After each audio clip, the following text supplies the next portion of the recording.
Kia ora, good evening and welcome to the 77th episode of the Huddy Hui. It's bloody wet out there in the capital city today, but our guest has been running around outside and training some rugby people this week. He plays blindside flanker for Old Boys University. Our guest this Wednesday is Dougal Perrers. Dougal, many thanks for coming on the Huddy Hui. I want to start off with that yellow card on Saturday. Talk us through that, because you looked rather a bit peeved off. Nah, I definitely deserved it, mate. I think I was probably a little bit frustrated in terms of my defense. I just felt it hadn't been coming to me. And I think it was that 12 got the ball in front of me and put a little grubber through. And I wasn't 100% sure if I had anyone in behind me. So I thought I'd give him a little check. But I sort of came a bit far off my line and hit him a little bit too hard. Probably the frustration. And I deserved it. Let's talk about Saturday's game against Batoni. It really was a game of two halves. You guys were trailing at half time, but ended up winning the game. In the second half, both teams seemed to struggle with the wind behind them. Yeah, I think like in that first half, we talked about it before, just like sort of weathering the storm.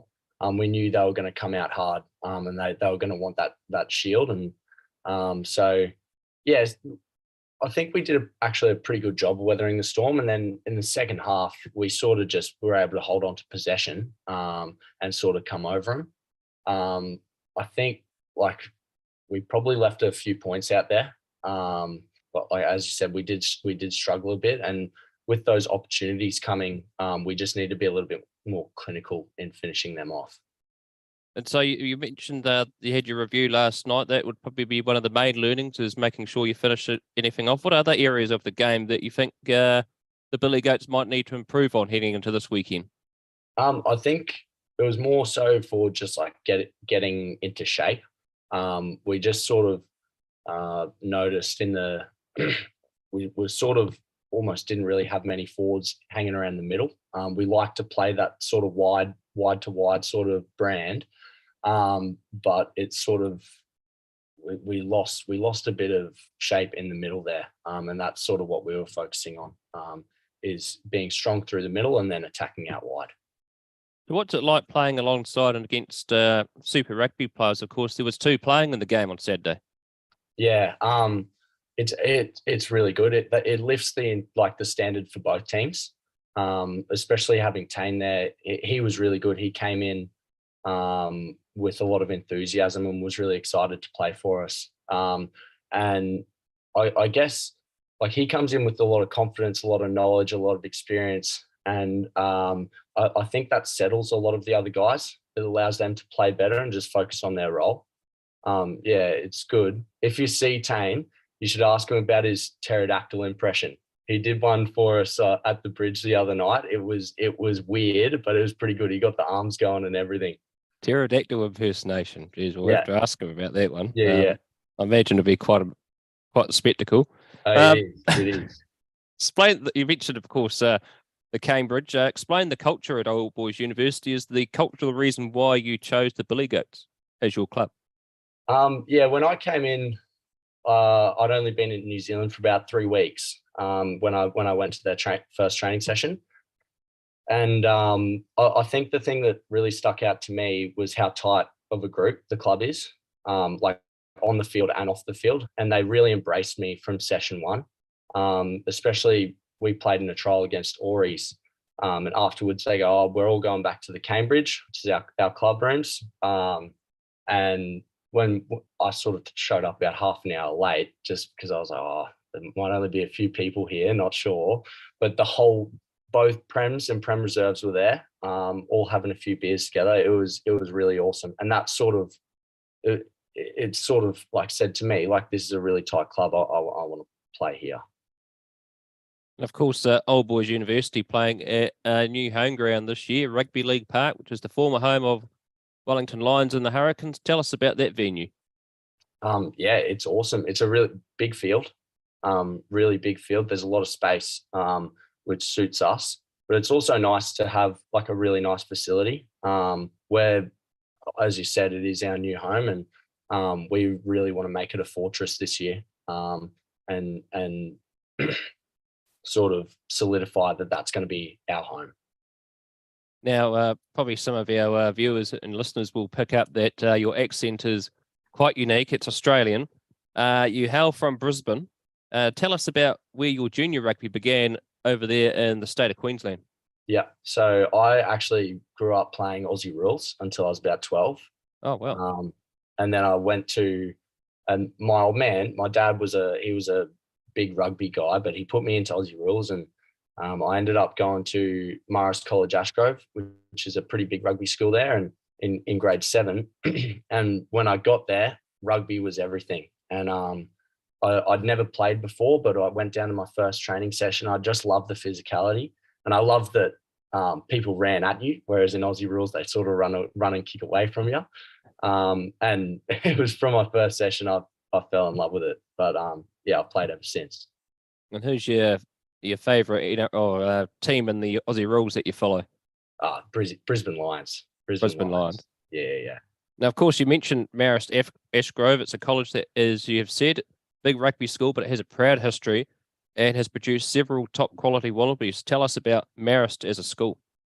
Yeah, I really enjoyed my time at Marist. So the sort of core values that they push onto their students was simplicity, humility, and honesty. And that's sort of something that I still carry with me. But it was a great school, and I think the thing that I loved about it was the participation in everything. So, like our rugby, each year level would have 6 teams playing rugby each year, and it's just everyone got into it. Everyone was mates, but yeah, it was a great school. I loved it. Now, of course, many consider the greatest ever Wallaby attended Marist Ashgrove. Tell us who that was. Yeah, we had John Eels come through. He pops up from time to time. He lives in Sydney at the moment, but he does pop up from time to time and come back and visit. But yeah, he's a big idol for a lot of the boys back home. Yeah. Well, he certainly broke a lot of New Zealand's hearts in 2000 when he kicked that winning goal. It's still a painful memory. But of course, your rugby career at Marist, what teams, you mentioned you started out at Aussie rules and you came into this new game of rugby union. Rugby teams did you play for, and did you get as high as the top team? Yeah, so I actually didn't make the A team until I was year 10, under 15s. I'd always played in the Bs, and I don't know. I used it as sort of motivation for me to keep getting better, and I ended up captaining the 16As and played first 15 when I was 16, and then went on to play in the start in the first 15 at blindside flanker in my final year in 2018 too. Tell us about secondary school rugby competition there in Queensland. It's a pretty big deal. It's very up there with similar stature as the Sydney-based competition. But tell us about the secondary school competition there in Queensland. Something I'll say is that it's very similar to New Zealand. In terms of there's a lot of passion, and people take it really seriously. And I think it's good because while you're at school, you've got the time to be able to train and sort of learn how to be a professional. And that's sort of how these first 15 programs are treated, as if the players are professional. But yeah, it's good. You're training 5 or 6 times a week. It takes you away from your studies a little bit, but not too bad. But it's good. Very, very similar, I'd say, in sort of ethos and how they play. And particularly in Wellington here, we have things called traditionals between first 15 rivals that mostly are played during the middle of the week on Wednesdays. Is it the same over there in Brisbane, or is it still all Saturday rugby there? It's all Saturday rugby. Yeah, we still have our rivalries. Our big one back home was with a school called St. Lawrence's College. But yeah, we have big rivalries, and people turn out for those games too. You've also have you managed to play against Nudgee at all? Because that's another big rugby school, that one. Yeah, they were I've coached against Nudgee, but in terms of playing, they were sort of in a different competition to us. So there's I won't bore you with the details, but in Brisbane there's two competitions, and there's AIC and GPS, and the main difference is one gives scholarships and one doesn't. It's a good way to put it. So. Yeah. Also, you played a lot of junior Queensland representative footy. Tell us about that. And also, you were part of the Queensland Academy Sevens in 2018. Yeah, so I sort of didn't make a whole lot of rep sides, and I touched on it before with like playing in the Bs. I just used it to motivate me. But yeah, the highest team I played for was in the Queensland Sevens in the under 17s. I really enjoyed the experience. We actually stayed at Nudgee College in the boarding dorm for the duration of the tournament, and yeah, it was great. I played with guys like, I think Dave Vahu was in that team, Glenn Vahu, sorry, who is now with the Melbourne Rebels, and yeah, a few guys who went on to Australian schoolboy representatives. But playing those rep sides, it provides an opportunity for learning and to sort of grow your game, which is what I really enjoy about it. And how have you found the difference when you go from 15s to sevens? What's it like over there and over there in Australia? Because the sevens program seems to be growing in strength over there. It's funny because the sevens is almost seen as a sort of rival to 15s in Australia. And I think it's due to we have a whole lot of sports with AFL, rugby league, and then rugby union, and then sevens on top of it. They're sort of seen as rivals towards each other. So some coaches can be a little bit standoffish if you say you're going to play sevens. But yeah, it's great. I think sevens is awesome because it's testing all the basic rugby skills at an extreme. Because if you make a mistake, the other team will score. Exactly. And of course, after you finished college, you played your rugby for the University of Queensland Rugby Club between 2018 and 2021. Tell us about that rugby club and also club rugby in Brisbane. Yeah, so club rugby in Brisbane's a little bit different to here. So we only have 8 teams in the premier competition. But what that means is we have really big clubs. So the University of Queensland they have 6 men's teams, 1st to 6th grade, and then they have 3 Colts teams and a women's team as well. So that's 10 teams all up. So it's the clubs are quite a lot bigger. There's a little bit more depth in the competition. But yeah, I've really enjoyed the transition over because it's a different style of football. In Brisbane, you sort of got hotter and drier tracks, so it's a little bit quicker. But here, it's quite a lot more physical, which I've really enjoyed the sort of challenge behind tackling some bigger bodies. Yeah, does you feel the game there's a lot more physicality in Wellington Club Rugby, or is it in Brisbane it's a bit faster? What's the key differences and similarities between club rugby in Brisbane and Wellington? I think the similarities is sort of the class in player. Like all the players playing first grade in both competitions are really quality players. In terms of differences, it's sort of, yeah, it is that sort of speed and physicality. It's sort of the physicality in Wellington's a little bit higher, whereas the speed's a bit quicker in Brizzy. But yeah, no, it's still really tough competition. Either one, what you're talking about, yeah. I went to referee in Brisbane in 2010 for 2 weeks. One thing I was quite noted by is it's quite a big club day. Nearly all the home teams play at home when it's your scheduled home game. And of course, there's always something on. Is that still the case over there? And do they do after matches as well? Yeah. So they'll do the first grade will have their after match with the opposition team. And pretty much as soon as they're out of there, the whole club will come into the club rooms. And I guess it's on until the sun comes up. But that's sort of the great thing about having those big clubs is that there's a lot of money that's put back in behind the bar, but also you have this massive community that all just love each other and they're there for each other in the good times and the bad. Of course, that you managed to make the top side there for the rugby club in Brisbane. And how many games did you play? I actually only I only actually played in one trial for them. Off the bench. I'll say that now if any of them are listening back home. But I played one trial off the bench. I actually played my 3 years of Colts there in the Colts one team there. I was the captain of Colts in 2021, but I had to take a year off last year due to a few concussions that I had in 2021. Yeah, so it was mentioned that before the broadcast. You took last year off due to concussions. Was it after a set? How many concussions did you have, and how was your recovery, and what advice did you get? Yeah, so basically at the end of the season, it's a bit tricky because in Brisbane, because it's hotter, you can sort of get away with saying, "Oh, no, it's just heat stroke or it's heat exhaustion," when you come off, and because it was the club I was playing for was so competitive for spots, I didn't really want to lose my spot, and I probably fell into that.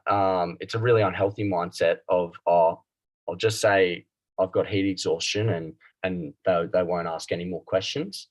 But by the end of the season, about a month after the season, I kept having concussion symptoms. So I went to our club doctor and actually ended up getting diagnosed with post-concussive syndrome, which is just where your brain is sort of conditioned to feeling like it's concussed. So he basically wrote me off for the whole of 2022. Yeah, so I was getting a few MRIs done on my brain and regular checkups to see how it's going. But by the time I wanted to come back for the preseason, he cleared me. So it was all good to come back. Well, and is there any similarities there in Queensland rugby with concussion protocols like they have here in New Zealand? Because it's particularly at community rugby, it's quite a big thing there. Yeah. So they've got the blue card, but I think I haven't really experienced it over here yet. I'm not 100% across what the protocols are, but I know back home, pretty much if you get diagnosed with a concussion, you have to go be cleared by a doctor before you can return to play. And so that just involves going and doing a concussion test and going through a return to play protocol. And once you've completed that, you can go back and play. And of course, last year you said you had it all off. If everything's all good to go, you don't get any ongoing symptoms that you know of? No, I'm all good now. Now, of course, this year you made the big decision to cross the ditch and come over to the land of the long white cloud, in particular to Wellington. Why the move? So it's actually a pretty funny story. I was working at the Brisbane DFO airport, the factory outlet at the airport, and I was working in the Ralph Lauren shop, and a Kiwi guy came in, and I was selling him some clothes, and we were getting along like a house on fire. And he goes, "Mate, do you play rugby?" And I go, "Yeah, I do." And we got talking footy, and I told him sort of how I had aspirations to travel playing rugby, and he said, "Oh, well, I'll put the feelers out to a few clubs in Wellington and give you a call." So he took my number, and about a month later, I got a call back that there are a few clubs that needed a back rower, and so I packed my bags. But yeah, it was a really cool story. So I actually stayed with him for a couple months before moving into the boarding house at Scott's here. Oh, and how have you found Wellington so far? Obviously, one, it's a hell of a lot colder, not as hot and stuff. But how have you found Wellington in general? No, it's great. It's a little bit smaller than Brisbane, but I think that sort of works in its advantage. Everyone, I haven't experienced any negativity yet. But even the weather, like I got so many people telling me how bad the weather was. It hasn't been too bad. I've quite enjoyed it. Apart from today, it's been a bit rainy. Oh, that's right. Yeah, it's probably the worst day of the year in Wellington. We've been pretty lucky. Lucky. And really good conditions for rugby as well. Seen some really good running rugby over the last few weeks. You just wait till June, July. That's when it gets really fun on some of these rugby grounds. So, so what's your goals and motivations for playing club rugby here in Wellington? What are you aiming to achieve in 2023? Well, I wrote it down before I came over here. And number one was play first grade. And so I've done that. But my main goal is, and I like to set my goals high. I want to play for the Lions at the end of the year. I'd love to do that. But obviously, I know that there's a lot of competition for spots there. And I've got to keep playing well, and I've got to hold my spot in first grade to do that. So for me, it's just about each week getting a little bit better. And at the end of the day, if you play well enough, you'll get picked. And you mentioned Scots College. You're based there, and that's your place of work. Tell us what you do at Scots during the week. Yeah, so I'm a teacher aide. I was studying teaching before I came over here. I actually left with a year to go. I can go back and finish it, but I just decided to take the year off and come out. But I want to sort of stay around the school environment to sort of prepare myself for the day that I do actually start teaching. And what are you hopefully going to qualify as a teacher? What subjects would those be? I'll be a PE teacher, PE and science. Probably could tell. That's right. There we go. So this Saturday, you're back at home at Rugby League Park, and you're playing against an Avalon Wolves team that is a lot more competitive in 2023. How are the Billy Goats preparing for this match? We're definitely not taking them lightly. We played them in a trial at the start of the year, and they really took it to us. Gave us a really big scare. So for us, it's going to be similar to Petone, just trying to weather that storm in that first sort of 20, 30 minutes. But we really need to be better this week at finishing off our opportunities, because the opportunities will come, but we need to finish them off. Now, I understand that your captain in first five, Callum Harkin, has decided to take the week off and soak up the sun rays in the Gold Coast. What's the plans? Who's taking over the reins while he's away? The team hasn't been named yet, but so I'm not 100% sure. But the great thing about OBU is that there's a lot of competition for spots. So we've got guys fighting each other for spots, and so I know whoever steps up into that position is going to do a really terrific job for the team. Eddie Jones to make the difference this year for the Wallabies and break a 20-year drought? See, I believe in us. I believe in us. We're on the right side of the draw, but I do actually feel a little bit sorry for my cousin Dave Rennie. He did a really good job with the Wallabies over the last 3 years, and considering he was 15 seconds away from beating the All Blacks. That's right. And a point away from Ireland and a point away from France, I think he was pretty hard done by, to be honest. But I'm sure Eddie, he'll do a good job. He'll get us across the line. Dougal, it's been fantastic having you on and learning about rugby over there in Australia and your journey here in the capital city. All the best this weekend. Go well. Thanks, mate. Thanks for having me on. That is Dougal Perrers from Old Boys University. And, of course, we've got Club Rugby this Saturday again. And it's also some big games here. Oris versus Petone, 4 versus 3. Pornicky versus Norths. Marist St. Pat's versus Johnsonville. That will be a great game, that one, in particular way Johnsonville have been playing. Hutt versus Wellington, as mentioned before. Old Boys University versus Avalon. Parramatta Pliberton versus Tawa. And the feature game that I'm doing on Te Puka o Te Ika radio this weekend is Wainui Mata taking on the top of the charts, Upper Hutt Rams. It should be a feisty match over there in William Jones Park. So next Wednesday, our 78th episode of the Huddy Hui, we have a young man who's a product of St. Pat's Town here in the capital city. And he, 2 weekends ago, made his debut for the New Zealand Sevens in Hong Kong. His name is Rhodes Featherstone. So look forward to watching that episode next week. We get to talk about how Rhodes got into the Sevens program and where it all started for him. So that's our